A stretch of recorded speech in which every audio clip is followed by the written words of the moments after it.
These are the pictures that should shame even Robert Mugabe. Evidence of the shocking conditions in his country's jails, where just a short spell behind bars can be a death sentence. These images, shot for us in a Harare prison, show inmates starving, and disease is rife, claiming dozens of lives each week.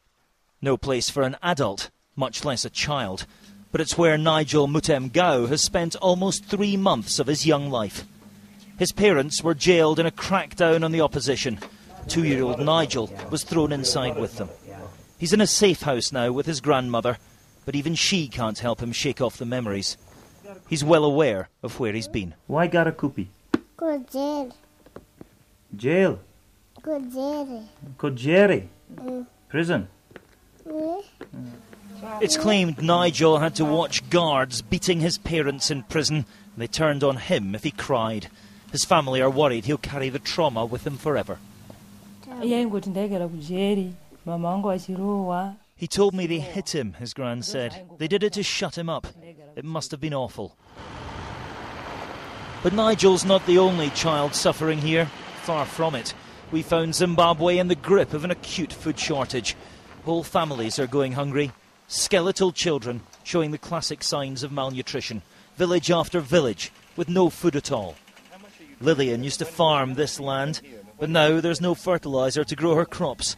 Her children gather honey from beehives and swap it for grain in a village 10 miles away.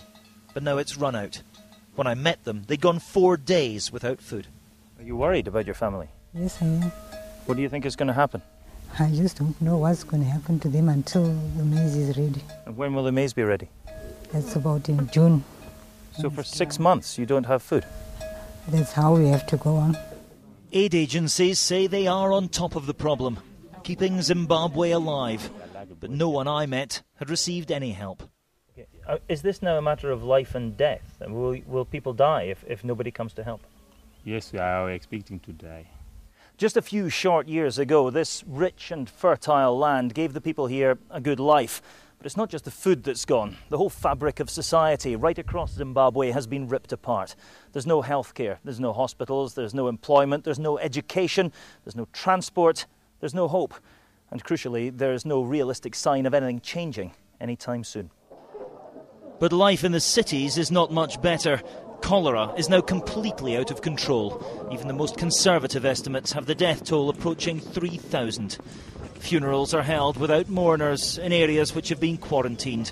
A vain attempt to keep the epidemic at bay.